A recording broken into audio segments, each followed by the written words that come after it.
8, 10, 12. I've got 12 here. All right. She just can't relax. Okay, here's my, okay, here, 1, 2, 3, 4. I've lost her. Here's the 3s now. People kind of fade away in front of family's eyes. Sometimes just amazing things would come out of her mind, and then other times there was just nothing there, vacant. It's going to affect a far, far greater number of Americans, 1 out of 3 perhaps. It is a real struggle for a lot of families. We need to solve this. I just keep saying my wedding vows to myself, for better, for worse, in sickness and in health. Stage by stage, step by step, I'm getting to that point where I'm going to have to let her go.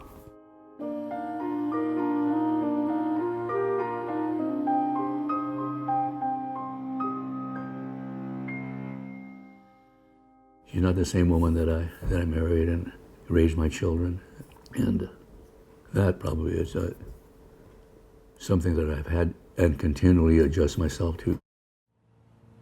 It's Saturday morning.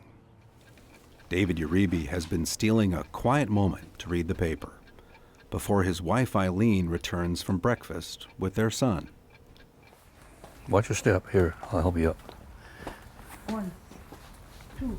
Eileen treats our camera crew with suspicion. Who the hell is this? Oh.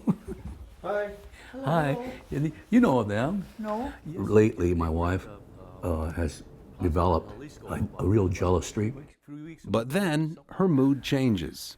For a moment, Eileen is like the sweet USO hostess that David fell for over 60 years ago. I want to sit down there. Her family was her life to her. I don't think I could have met a better person than I did. We had 3 wonderful children. I can't stress enough how lucky we are to have the kids that we do. She brought them right.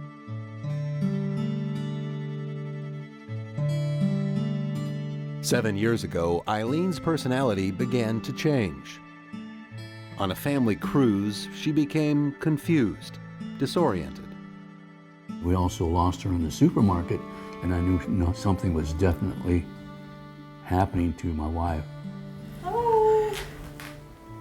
As doctors began to track her, test results pointed in one direction: Alzheimer's. Come here, hon. You remember this? Today, David must essentially babysit his own wife, whose recent memories have faded. Look, Oh, you remember this?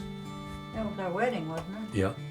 She lives in the distant past, often behaving like a defiant child. She says, "You're not my husband anymore." It hurts. It hurts. Of course, my initial reaction. Then it dawns on me that she's not her normal self. He's doing something. No. I was going to throw this at him. And No, don't you dare. No. As the baby boomer population ages, 10,000 people turn 65 every day. Every 67 seconds, someone is diagnosed with Alzheimer's disease, and scientists are racing to find a solution for the 5 million Americans who struggle with this most common form of dementia, a decline in one's ability to think. It's the classic syndrome where someone becomes increasingly forgetful. Then they will have problems doing complicated tasks such as driving the car, balancing the checkbook, and then they may develop some problems with their speaking. Eileen's disease is advanced, and like many spouses, David is torn between hanging on and saying goodbye to a wife who is still physically here. Stage by stage, step by step, I'm getting to that point where I'm going to have to let her go. And there's Mom and Grandma. that's not my mother. That's your mother right there. Are you there? That's not. That's your mother right there. Oh, it is, huh? We really don't know why some people, particularly at the end stage of the disease, can become more agitated and some people not.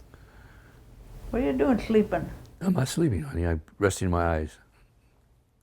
I do think sometimes that as people get affected by Alzheimer's disease and other forms of dementia, that it tends to amplify some of their pre-existing tendencies. Got his hat? That's your hat. I don't wear that hat. Well, you had it coming in. I did not have it. You had it on when I was Oh, coming yes, in. okay. David keeps a journal of the rare moments when he and Eileen seem to click. Last week, we were having lunch, and suddenly she said, "I'm sorry I'm causing you so much trouble."